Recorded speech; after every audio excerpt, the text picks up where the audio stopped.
This is an RNZ podcast.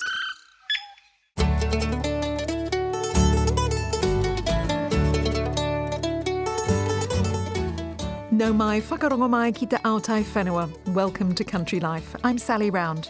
Great to have your company. I'm Duncan Smith. This weekend, the duck shooting season opens.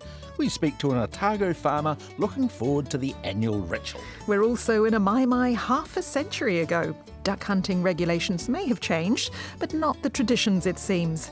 Legendary documentary maker Jack Perkins takes us out on opening weekend in 1973. And later, we're keeping with the autumn theme and talking mushrooms with a young couple who've abandoned the city to set up their own mushroom farm. But first to our monthly look at conditions around the country. In Northland, farms are turning green and grass is starting to grow now there's been some reasonable rain. Farmers have been regrassing, but it's been slow kicking into gear because soil moisture levels were low. Dairy herds are being dried off and cull cows are off to the works. Pukekohe vegetable growers have been motivated by last season's higher prices and good weather. They've planted extensive areas of brassicas, lettuce and other green crops, and now there's an oversupply. Prices to growers have been very low on the whole. In Waikato, the warm, wet April has pushed grass growth along nicely. Regrassed paddocks are growing really well. Bay of Plenty dairy farmers have nothing to complain about, with cows in good condition, grass coming along well and the OK payout. 80% of the gold kiwi fruit harvest is now done and it'll be completed in the next 2 weeks. Most of the green kiwi fruit's yet to be picked, but there are plenty of workers around for picking and packing. It's all tickety-boo, our contact said. Thursday was a cracker of a day in King Country after temperatures plunged last week. Lambs are off to the works. Normally, they're sold as store lambs to be fattened up elsewhere, but with such low prices, farmers have been trying to do that themselves. There's plenty of grass around. The ram's nearly done his job and is starting to hang out by the gate. Ewes were in good nick for mating. Most of Taranaki's had a good autumn, but the southern coastal area from Opunaki around to Hawa has been very dry and drought was declared. It looks green, but there's been no rain and dairy herds have been dried off. Milk production figures for all parts of Taranaki are a few % down on last year, but last year was a cracker. Around Ruapehu and Turangi, a warm, wet summer means there's lots of grass. But halfway down the Parapara Road towards Whanganui and further south, it's very dry. Rain's only arrived in the past month. Paddocks have greened up, but there's no growth. Farmers are struggling to finish lambs, and even weaner calves are 20 to 25% lighter than last year. Banks are generally working hard to support cash-strapped sheep and beef farmers.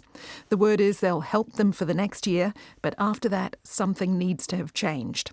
Some farmers who were thinking of planting trees this winter are holding off, waiting to see what direction the government takes with the ETS. And again in Manawatu, it's a green drought. In fact, Tararua farmers were celebrating on Wednesday night because they had 15 millimetres of rain. They'd normally not even notice that amount. Lots of dairy herds have gone on to once-a-day milking. The dry is good for pasture utilisation, however, and crops are still firing. In Gisborne, the current soil moisture deficit has slowed growth, but there were good covers earlier on.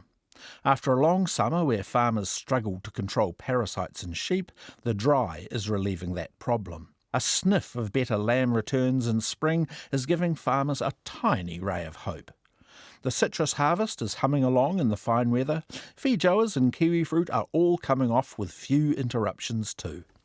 Hawke's Bay received half its normal rainfall last month. Growth was down about a third of normal levels for April, and it was similar in March. Finishing farmers aren't buying in stock yet because they don't have enough feed. There's still time for growth before winter, but it's tight. There are some ordinary-looking lambs around, but luckily breeding stock look okay. The farmer we spoke to in Wairarapa says the situation is desperate and he's fed up with hearing about all the redundancies in Wellington, given the pain in rural areas. He says there are 3 F's in farming at present. Feed and finance are 2 of them. He pointed to the terrible balance sheet of one young farmer he helps out. $120,000 of fertiliser isn't going on, which limits future growth and means there isn't the workaround for fertiliser, fencing and spraying contractors. They're all losing income. Horo Whenua, which was declared a drought, is also now green. But that's it. There's been no growth, so farmers hope it stays warm for a while longer. The oversupply of maize grain has been a blessing because it's being cut for silage. It gives dairy farmers a cheaper feed and at least gives the maize growers a market. Ke te Waipanamu, across Cook Strait, and the tail end of the late apple varieties like Pink Lady and Envy are coming in the Tasman region. Feijoas are being picked. All the gold kiwifruit packing will be done by the end of next week, and the green kiwifruit harvest is snapping along too. There's only been one weather event all season to stop any horticulture harvesting, so people are happy. Marlborough's looking better than a month ago. 120 millimetres of rain fell on our Contacts farm 3 weeks ago, and there have been nice top-ups of 4 to 12 millimetres since. Soil moisture's still very low, but grass has turned green and there have been some frosts. Surprisingly, stock are doing well. Ewes went to the ram in good condition, and there have been good pregnancy scanning results in cows. Our contact said generally farmers heeded earlier warnings and weren't carrying too much stock over summer. Pruning is underway on grapevines. All the heavy rain a few weeks ago on the west coast didn't cause too many problems. Dairy cows are still milking fine and will be dried off soon. Things are just slowing down a little more quickly than last year. Recent rain has brought relief to some parts of Canterbury, but on the whole it is too late. The north in particular remains very dry. The last of the prime lambs are leaving farms, and many are wondering about the future of the sheep industry given the extremely poor prices this year. Coupled with the dry conditions, it's safe to say many are not very upbeat. After a tough summer season, Otago farmers are hoping for grass growth this month. 70 millimetres of rain in April turned things around, but again, farmers have no money. Budgets are the worst in decades, according to our contact.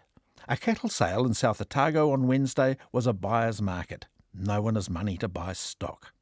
Southland received the rain that no one else got. Autumn's been very wet. It held up the harvesting of wheat, barley, oats, peas and beans, so it was a real community effort to finally get it all done last week. Cows are still being milked and lambs are heading to the works. The rams are about to go out or are out already. This is Country Life on RNZ National 101 FM. Our guest this week is Adrian McIntyre, a West Otago mixed grain and sheep farmer at Merino Downs. He's also on the Otago Fish and Game Council and a keen hunter, looking forward to the opening of the duck shooting season this weekend. This is my Christmas time. This is my big thing. We have about 18 guns that shoot on the farm quite regularly. We've got a large amount of ducks. We've got a lot of ponds that I've built over the years. Things are looking really good. There's a lot of ducks on the ponds this year. And with the late harvest that's been happening in West Otago over the last 6 weeks, the ducks have certainly built up in certain areas. Yes, why is that? Last year, duck shooters would have found that the harvest was done, farmers put it in the silos, they regrassed their paddocks, re-sowed their paddocks, so the food source for the ducks disappeared in a very short time. This year, farmers with the weather patterns are struggling to finish their harvest and are struggling to re-sow and grass their paddocks. So that gives the ducks time to build up in certain areas around stubble paddocks, flat grain that's not even harvested, and the ducks are now mobbing up, and they are in quite large mobs, which will keep them in here for the hunters on Saturday. They're on the paddocks, are they? Feasting. So does this mean you haven't been feeding out on your wetlands? They're on the paddocks feasting, yeah, and a lot of the stubble paddocks have been burnt and not resown, so that means the ducks can actually get to the burnt and the grain lying on the ground easier. Ducks are very much opportunists. If you give them a food source, they will go to it and keep going to it. So the easier it is, the more they like it, the more they get together, the bigger the mobs. So does this mean you haven't been feeding out on your wetlands? No, and I probably shouldn't say that because I sell grain because I'm a grain farmer, I sell it to duck shooters. But no, we haven't had to. And to be honest, I think shooters probably disturb their ponds a little bit too much. The less you disturb your ponds, the better the ducks like it. So they like a nice quiet spot. They've eaten grain all night or all afternoon.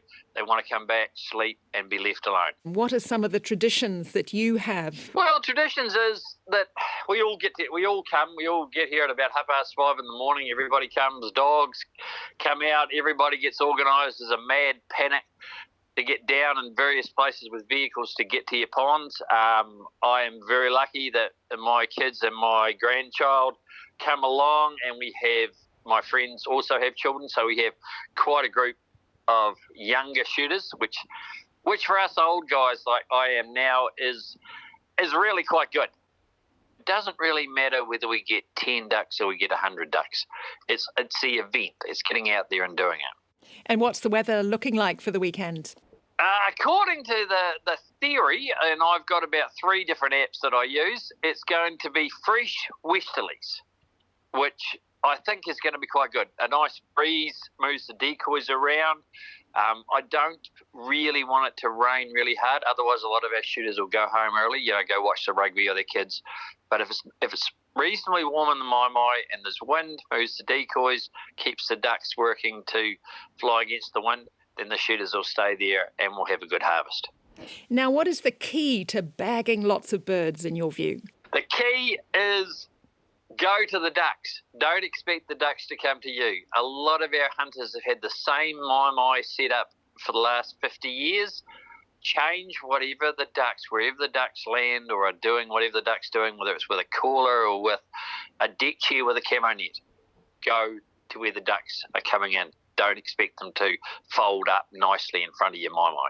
You've got lots of kids, you say, around at duck shooting time and in the maimai. What are your tips for keeping children in particular safe? It's basically treating them respect for firearms. And I mean, a lot of our kids in the maimai have started with 410, but that does not necessarily mean that they've had ammo in those guns. They've got to know how to use them. They've got to know how to present them and what a group of people expects you to do with firearms.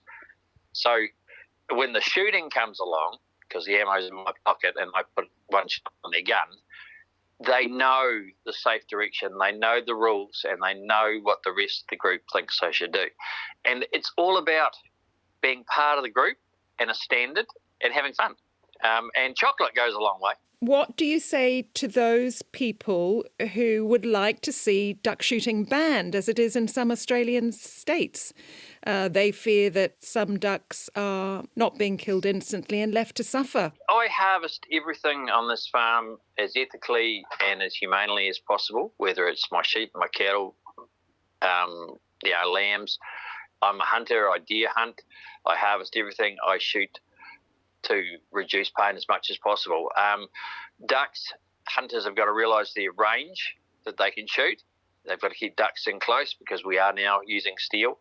And I think there are people out there that are against farming. There are people out there that are against dairy farming. There are people out there that are probably against reporters reporting in newspapers. They can have their opinion, but duck shooting for a large part of Southland and Otago is an amazing event. We have families coming from all over New Zealand, Australia, to be with their family on a day, 1 or 2 days a year. That's almost in the same level as Christmas, and we don't have a lot of those left. So we need to appreciate it. And yes, ducks die, but then if we left them alone and we didn't harvest them, they would be poisoned or they would die of starvation. But as long as hunters use the meat and give it away or share it to their friends and family, the duck sacrifice is well worth it. Adrian McIntyre. He says his small grandson has his own camo gear, earmuffs and glasses at the ready to take part in his first shoot. Now, we've had a dig around the archives to get a taste of the annual ritual of opening weekend in days gone by, and we found this gem from about half a century ago. We're heading back to 1973, when Spectrum producer Jack Perkins joined Alan Wilkes, his Labrador dog Zara, and comrades on opening morning. It was recorded on Kohanga Te Rā, the nest of the sun, a network of lagoons along the Palliser Bay coast. Let's join Jack and Alan at daybreak as they wade out to place decoys all those years ago. What's in the placing of the decoys, Alan? Oh, not much. You just sort of put them out in a bit of a bunch. Just in front. Are there different kinds of decoys? Are these greys or mallard, or meant to represent anything like that? Yeah, well, you can see that one there's a mallard. And these, it's the one with the smooth mallard back. hen, that other polystyrene one over there, and these cook ones sort of more like grey. Right. See if we can get a bang. Come on, Zara. Here you go.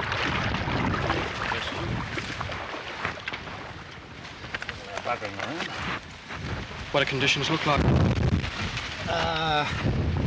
At this stage, not too hopeful. She's fairly clear looking. Not too much wind, but What about the cloud level? yeah, well, it's fairly high, and I think she's going to be a reasonably bright sort of day. That's always a good idea to just check down your barrels and make sure you've got no obstruction. Right, well, I think what we should get ourselves just out of the way. We might pull a duck or two in. Zara, come in here. Zara, here. Down. Zara, heel. Down.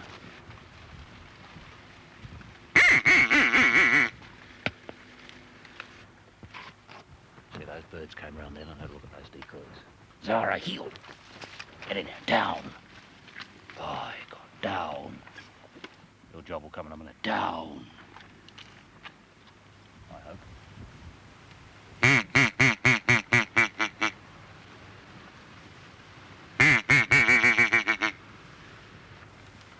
I think I'll stand up and have a go at it now. Hey! Oh, you bastard, look at that. Hey! Come on, you bloody sod.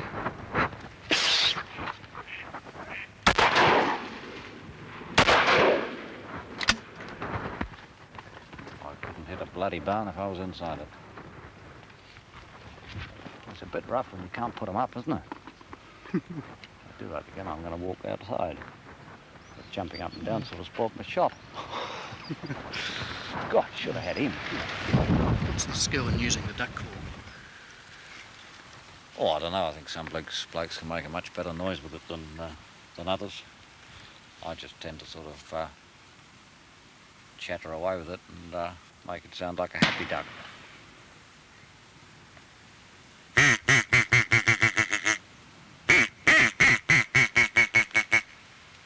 Oh, I think it does work. You know, a little while ago, that duck that landed on the other side there, I think when I started to call him, he definitely came over towards the decoys. I think it shows that that this is not an unnatural sound to them. Are there any different patterns of sound you use with it? Whether, say, if there's a mallard or a grey? No. I don't know. Some of your experts might think that they could make different noises, but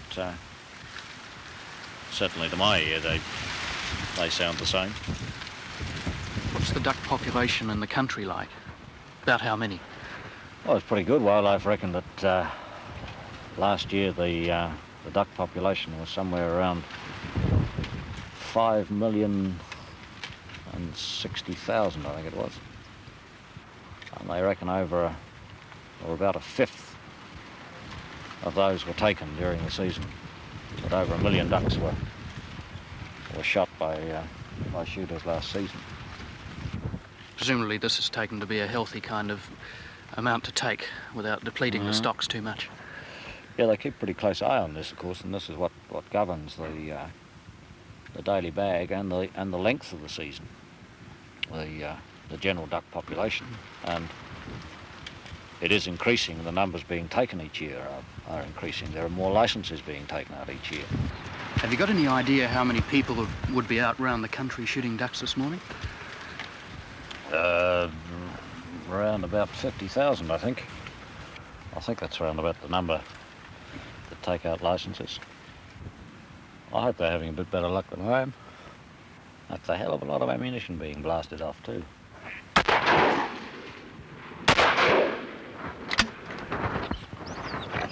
I'm not a duck shooter, I'm a wildlife conservationist. We're not actually knee-deep in dead ducks, are we? What are the kicks in getting out in an early autumn morning with the wind howling and sitting in a swamp waiting for ducks? Oh, I'm damned if I know. I reckon it goes back to sort of primeval man. I think you'll find the sort of bloke who's daft enough to get up in the small hours of the morning, and he's the sort of bloke that isn't as civilised as some. He hasn't advanced. It's pretty close to sort of sitting at the mouth of your cave with your cooking fire and going out early in the morning waiting for game. There's an urge there that none of us understand. But it's just as damn well they're not relying on my gun for tucker at home. Seems pretty tough. One morning, bit of bad luck, no ducks. I don't know, it's... even though we've been here, what, an hour and a half now, and I've had 10 shots, I suppose, and no ducks. Well, I've got a few memories to take away with me. Those ducks coming in, the duck over the end of your barrels, and this is the sort of thing that keeps you going. The good memories that you've got. What about the camaraderie of duck shooting when you boil the billy afterwards? Is there a fair bit in this? Oh yes, I think there's quite a lot in this. Swapping the yarns, the bad luck, the tall stories. The bird that you might have got and the bird that got away. How true is the image of the duck shooter as a guy with a gun in one hand and a hip flask in the other? Ah, no, I think he's very much in the minority, and these days people are becoming much more safety conscious with guns. I don't think there are a hell of a lot of shooters go out with their hip flask, because I don't think that shooting and drinking just don't mix. It's a pretty lethal weapon, even though you wouldn't reckon it was the way I've been using it this morning on the ducks, but you only make one mistake with them. Half 7 and no ducks. It's no good, old girl, is it? Oh, it's sitting here on all stiff now down my left leg. When a duck comes in, I'll stand up and I'll fall over. But a few moments later, Alan forgets his stiffness when a grey flying low in front of the maimai makes the best target yet.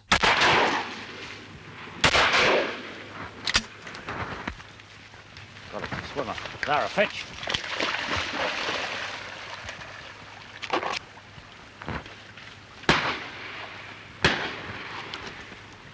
She's seeing it okay?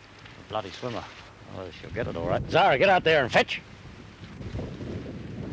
See, it's heading into that Ralpho. Zara, away and fetch. It's right on the edge there. I think it's pretty well done.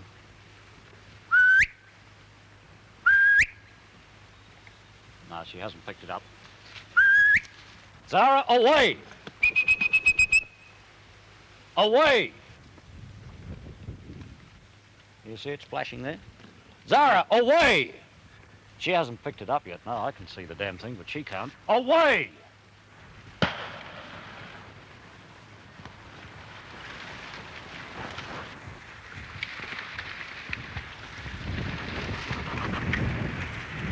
I think she's onto it now, all right. Yeah, she's got it. Beautiful. That's where your dog's rusty. And see, now she's taken that one bird You drop another one like that, she knows what she's looking for. But she wasn't working far enough away from me.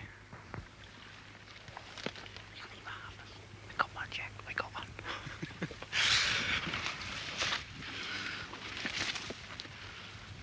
That feels damn good. Like Zara went out there and retrieved the bird, and that's always a big thing, you know, to drop a bird and have your dog do a reasonable sort of retrieve. Zara, come. Give. You're a good girl. No, give. That's mine. Give. You're a good girl. I want it. I want it all love. I know you swam a long, long way for that bird. What happens to the birds that are just injured or clip on the wing or something like that? They normally die. This is what they refer to as the crippling loss. And they'll normally die because once they get the lead into them, they'll die from lead poisoning, if for nothing else. I reckon, of course, too, that there are quite a number of ducks die each year from lead poisoning, from the pellets that they pick up off the bottom in shallow water when they're feeding. Are there any rules and regulations about safety? For example, we're here shooting across. What about the maimais just over there? Is there any chance that you could hit someone?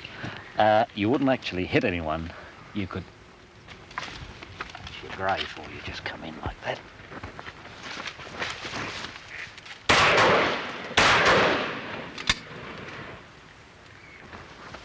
Any luck? No. Oh, should have hit that one. A beautiful shot. He just kept flying. There's not much chance of hitting anyone over there then? Well, no, I think I heard earlier in the morning some shot landing on the water or among the raupo. But it'd be so spread out by the time it reached us or our shot reached them that, you know, you might get an odd pellet land on the top of your head, but there'd be no sting to it. It would only be falling. I'll tell you what we'll do. I'm going to roll the smoke, and then we'll just quietly sneak down and see if there's anything in that mixed backwater down there.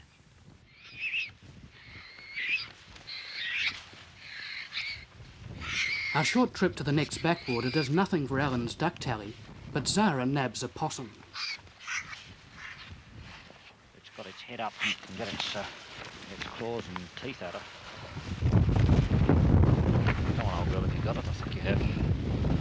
It's just about dead, I think. She gets her jaws across the back like that. It doesn't last too long. You're a clever girl, aren't you? That's 2 possums and 1 duck. Come on, let's have a look at you. She's all right. Could even be just a splash of possum blood. I can't see any tear there. Well, this is bad to let a bird dog go for a possum like that, 'cause it makes them as hard as blazes in the mouth.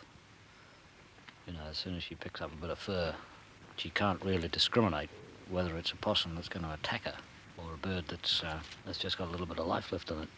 And the way she's got that possum grip there now, those jaws are like a vice. And she does the same thing with my duck. It's going to be mincemeat. Zara, I wish you'd come inside here. Come on in among your possum fur. Zara, come back in here. Come on. Zara, fetch. Zara, fetch.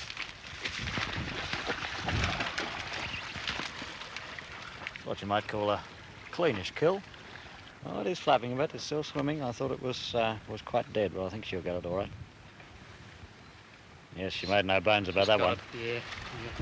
Now this is where you run into a bit of a problem. You see, you got a duck there with a bit of life in it that she's retrieving. She's 10 minutes ago had a fight to the finish with a possum. And I bet she's got that duck now like a vice. Zara, come. It's a mallard drake. Zara, come. And give. Good girl. It's a good size.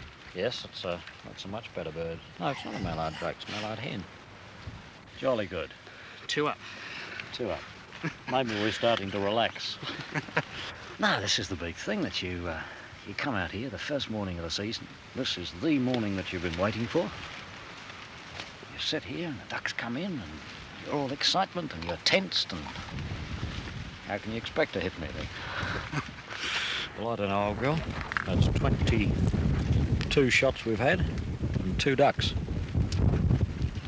At something over $3 a box for cartridges, that's about $1.40 for each duck. That's expensive eating, isn't it? Duck shooter Alan Wilkes and his dog Zara, with producer Jack Perkins, on the opening day of the duck shooting season in 1973. There are more than 60,000 licence holders now, and since that was recorded, hunters must use non-toxic shot if they're shooting near waterways. And that was an episode of the long-running RNZ documentary series Spectrum. Many thanks to Ngā Taonga Sound and Vision. Hi, my name is Des. I live beside the Uara River, and you're listening to Country Life on RNZ National.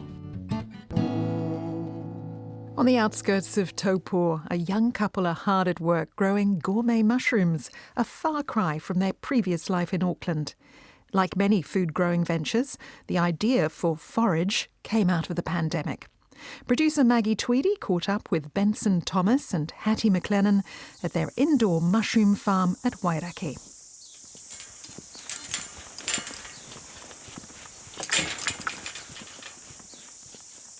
We escaped Auckland and Bronny was up to not much because he was working in construction and had too much time on his hands. We wanted to get out of Auckland anyway. We'd been there for 4 years and Bronny just started researching.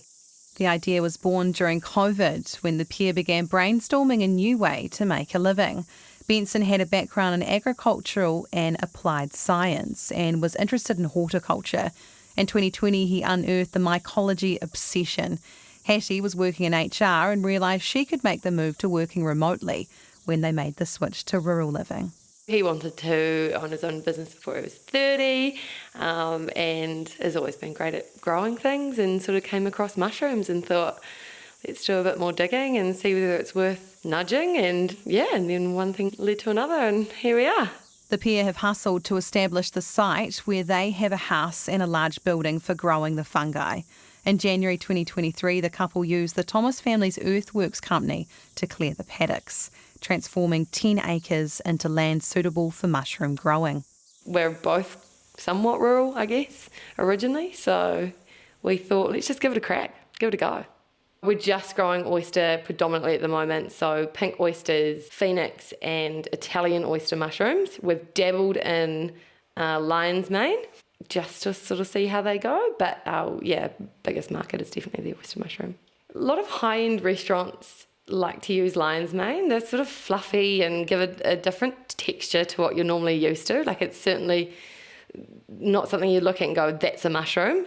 It almost looks like a completely different specimen from any kind of normal mushrooms, kind of crunchy if you fry it, or it's almost like a little topping to a dish. And in terms of the different oyster mushrooms, do some of them have a slightly more nutritional edge to them? Probably all levelled out in terms of nutritional value, but their flavour and texture vary quite a lot. Like pinker, they're a bit thinner, so they don't last as long, but they've got a really cool, exciting colour.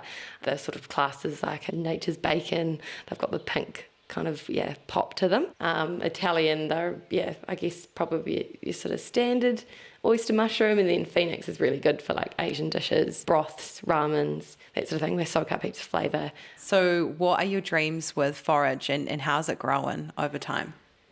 Our first sale was back in April, and that sort of grew out to supermarkets based locally and regionally as well. But it's been really up and down. We've picked up in some seasons and then seen a massive dip in other seasons. So we're sort of just riding the wave and seeing where things go. We've got a lot of local restaurants. We've got a few restaurants down in the Hawke's Bay. We've actually got a couple in Bay of Plenty, which is cool as well. We originally had a bit of a contract with a supermarket based in Auckland, and that was at the time probably our biggest client. But yeah, probably looking back now, we're just got a nice little consistent local client base of restaurants. What was it like, first bagging them all, putting them in this controlled environment, and then walking in one day, seeing that kind of growth? Do you remember that first moment? I remember when definitely the pink oyster mushrooms really came to life, and I hadn't seen the volume all in one go in that shipping container. And I just remember walking in and just being like, oh, this is just unbelievable. And I spent probably about 2 hours in there just taking photos and videos, because it's just something that you just never see and grow before your eyes. Like within hours, it's almost like you could just have a time lapse there, and within half an hour they'd be almost fully grown. Like it's almost a little creepy, but also fascinating. I head down to the 600 square metre warehouse, which is Forage HQ. Inside are a series of shipping containers full of climate-controlled, purpose-built equipment to meet Benson Thomas, who is busy bagging mushrooms. That was the idea, is go as big as we could with what we had at the time and basically try and build into it. Before researching or doing any of this, I had a limitation of portobello mushrooms and button mushrooms, and didn't venture too far outside of that. Anything else was foreign and probably going to kill you. After digging in a fair bit, it became more and more interesting, and I saw an opportunity that there wasn't many other businesses growing wood-based mushrooms, which most people would call gourmet or exotic mushrooms. And I just decided that there's no one doing it in the Taupo region within a few hundred kilometres. Get a bit of a business going out of that, boots and all. Boots and all. We step inside the shed and head over to a large set of shelves full of bagged substrate. It's what they call Master's Mix. So 50% soy hulls, 50% pine pellets, and water. Cool. And what stage do you put the water in? So we basically add the dry matter to our mixer, which is a converted dairy feed trough, which is an auger put through the middle, and it plugs into the hydraulic bank on the tractor, which kind of stirs it up. It stirs it up and shoots it out the front, which is basically the mix that we want to go into the bags. We have a flow meter for the water, which basically allows us to give us the perfect mix at the right ratios. So it's an incredibly efficient process, and that's what you're probably needing to do if you're wanting to upscale, right? Efficiencies are everything in this business, I'd say. Yeah. The more it costs to make, the more comes off your bottom end. So you've got to really trim down where you can, as well as trying to maximise the quality and the yield. So let's have a look at some of these bags. Can you tell me where we would start to see the mushrooms? So right now what I'm looking at is a clear bag, and it's full of all of this beautiful nutrient-dense substrate. It's looking almost condensation inside. That's right. So you want the right hydration in the right mix. So these are fully colonised bags. Essentially, the mycelium is fully taken over these bags and is breaking it down. They're still giving off a bit of a heat. So they're hungry fellows. They're hungry fellows, especially oysters. They give off a fair bit of heat when they are colonising and breaking down the substrate. So like through the plastic itself, I can kind of see these shadowy figures coming through. Is that potentially the mushroom forming, or is that some kind of decomposition happening? So the mushrooms are technically the fruiting body of the mycelium. So the mycelium is essentially the brains of the operation. It gets all the work done in the background. So that's the network that's happening. That's below. the network, yeah. Okay. So typically you'd see that below ground or through decaying wood in the forest or whatnot. So we just emulated that through bags and turned it into a farm really. And so we've got all of these trays stacked up in slightly differing colours. Why is that? So these are the ones that have just been through the lab. So I made these up today, basically putting the mycelium of whichever mushroom that we want to grow into the bag, seal it up, so there's no contaminants entering. They have a breathing patch. It's mushrooms and mycelium. As they break down the organic matter or the substrate, they give off a lot of CO2 and they have to breathe in oxygen, kind of like humans, and different to plants. Yeah. So they are essentially earlier in the process than the other bags here that we're looking at. So Yeah, which are a lot lighter in colour. that's right. So we've got to keep the process going so that we're basically planting every week, if that's what you want to call it, harvesting every week, got bags in incubation, so we've got a steady supply of mushrooms. So you've always got some kind of incubation process happening, which must make it hard to take a summer break. That's right. Just got to make it work. We're right in the thrills of the early stages of the business, I guess. Yeah, and it's all part of it. You've got to sort of dig it in when you need to, and you can't work to the normal holidays. You can stretch out the cycles or bring the cycles forward a wee bit so you can get a few days off in between, which we managed to get done this year, so cool. Success. And what's it like working together? Well, it's great. We have different areas, so we don't butt heads. But no, Hattie's great. We work well together. Should we go behind this door? What's behind this door? This is the lab. Okay. So typically very clean room, and I purposely keep minimal equipment in, so that's less surface area, so less chance there's any contaminants in there. As you can see, lots of stainless steel, lots of alcohol spray, and not many other tools. And what are you looking for in this lab? This is where we do the transfer of the mycelium into the bags. If we want to have a look in this next room, I'll show you what goes in.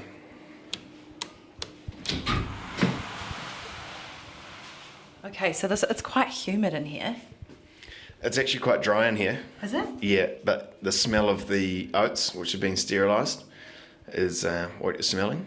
Yeah. And there's also some New Zealand lion's mane bags in incubation in here as well. What kind of temperature are we wanting in here? So this is set at 22 degrees, and in the winter time we need to keep it constant, so we've got a regular supply and steady growth of our grain spawn, which is a core ingredient to keeping the whole cycle going. So one of our grain bags will get split into 8, and they'll go into 8 of the big commercial bags, which we do. And one of those will do about 12 to 14 grow kits. Oh, and here comes your little pooch. Yeah. This is your noble steed who follows you everywhere. She's the brains of the operation. She's quality control.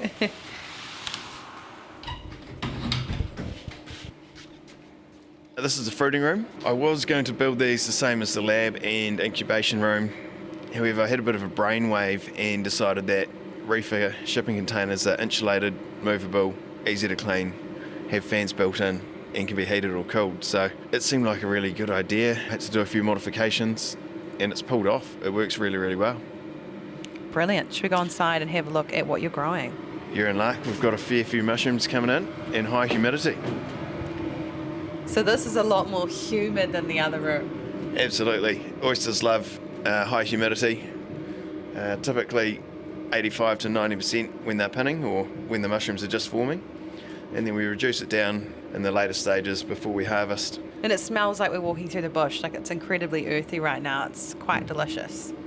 It's great. So these are Phoenix oyster mushroom. They're a New Zealand native, and it's typically what we sell the most of. People enjoy the thick, juicy cap, their ability to soak up flavours when cooking, and they've got some good health properties to them as well. Are they a bit more hard wearing? They pack and travel better than the other ones, which are Italian and pink. So the pinks, they have a shorter shelf life, about 4 to 5 days. You might get a little bit longer depending on if they're really well looked after. The Phoenix will last 2 weeks typically. Chefs get about a couple of weeks out of them if they're not sold prior to. And Italians are pretty good as well, about 10 to 12 days if looked after.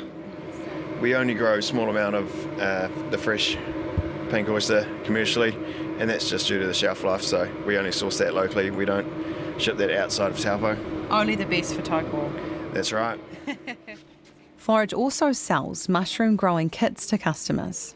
After a few months, maybe 6 months, growing fresh mushrooms and scaling up quite quick from roughly 30 kilos to half a tonne a week, we decided we needed some diversity and looked into the avenue of mushroom grow kits. Essentially a box that you purchase online or from a wholesaler that we sell to, which is a ready-to-go kit. Instructions on the box, very simple. Remove the front panel, cut the X, spray with water. 6 days you should have mushrooms. So it says remove, spray and forage away. Yeah, it's quite clever. one of my mates from Hawke's Bay did all the design work, and he just tacked that in there, and we kept it on there, so it's quite cool. Trying to make it as self-explanatory as possible. Yeah. It's very logical. I love it. And I think that's kind of what you need to do in order to cut through and get people to be inspired to plant and to cultivate their own food. Yeah, that's right. We found after COVID there was quite a trend of people wanting to grow their own food.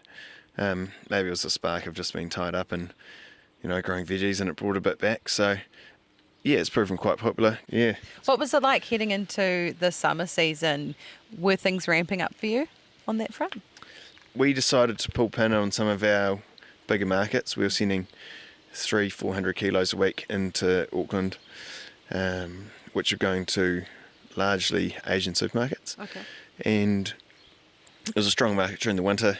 During the summertime, there was some other growers essentially came into play that are growing outdoors, and the volume just drove the price down, and we decided not to continue supplying into that market because it wasn't viable for you. Yeah, the price dropped, and our cost of production is a bit higher than the other growers, I guess, that started doing this in the summertime and growing outdoors. So we decided to pull pin on that market. Yeah. Mm-hmm. What are some of the other challenges that you've faced in the last few months as a small business owner? I'd say the biggest challenge we've faced is having to deal with the market swing, and obviously the other growers coming into play and upsetting that. It is, I guess, part of business, and we've had to saddle up, strap on, and keep going. But yeah, I think there could be a few regulatory things that could change, which would help New Zealand growers. These are the growers, the blocks which we make here, the blocks that they are growing on are made in China. So I had a few questions about the agricultural waste coming into New Zealand by the container load, etc., and the labelling of them being New Zealand mushrooms when they were technically manufactured in China but fruited in New Zealand. So there's a few challenges there. So all of the processes that we just went through when we were going through all of these different rooms, which were done on New Zealand soil, you're saying that they were actually happening in China, but then exported here and then grown in air quotes, actually in New Zealand. Yeah, and that's I struggled to get my head around that, especially with the tight biosecurity rules in New Zealand. So all the substrate's all from China, and it's agricultural waste like corn husks and wheat bran and bits and pieces. And so they are basically doing the same process as what we do here, using a different mix. But yeah, so Chinese manufacturing is obviously a lot cheaper than what we can do it for here. So our and cost, the labour too. So our cost of production is significantly higher than overseas, especially China. So it's quite hard to compete, and yeah, so it's quite tough as a grower having to compete with that. And I looked into potentially doing that and bringing them in myself, but I couldn't bring myself to do it. It's I feel like it's a major backward step and pretty hard to do as a New Zealander, So where do you see forage produce heading in the future? We're going to continue to grow it domestically with the fresh mushrooms. We'll keep the grow your own kits going and may diversify into a few more species as well, as we've had requests from other clients saying, can we do other ones? So the other big thing that we're looking at is doing a value-added food item, looking at doing a collab with a well-recognised company into dumplings and alike, so gourmet dumplings, and also looking at supplying them into chefs. So looking at doing a really high-quality dumpling, slightly bigger than your average size to fit the Western palate, meet the chef market, and also please the population. Here we go. Pardon? Oh, it's down by the little veggie garden. All this talk of mushrooms has made me hungry. Hattie cooks up a plate of delicious oyster mushrooms and runs through her favourite recipe. Right, so we're just keeping it very simple this afternoon. All we're going to do is just your classic oyster mushrooms, bit of garlic, bit of home grown thyme. The garlic's actually just your elephant garlic down the Hawke's Bay, get amongst if you can. And then just a little bit of lemon, salt and pepper, and you're good to go. Simple's best with the oysters. Cast iron pan makes a big difference. The oyster mushrooms can handle higher heat than your normal supermarket mushrooms. The good things about these puppies is that they soak up the flavour as well. They don't shrink like your normal butter mushrooms. So you get all that buttery, lemony, tiny, salt and peppery goodness. So what are you throwing on now? Just the leftover thyme. And then we'll just whack them on the plate and Bob's your uncle. Treat them like a normal mushroom. Good for breakfast, steak, eggs, roast, side dish, pastas, risottos. Very versatile. Oh, look at that, soaking up the flavour. If you're feeling a little bit exotic, you could just whack on a bit of this chili garlic parsley oil at the end, but not for the faint-hearted, so take your picks. Perfect. Oh yeah. Hattie McLennan and Benson Thomas of Forage, cooking up some of their mushrooms grown on the outskirts of Taupo for our producer, Maggie Tweedy. Well, that's it for this week. Thanks for joining us on Country Life, and thank you also for your feedback. Do send us more. Our email address is country@rnz.co.nz. Ka kite anō. Bye now.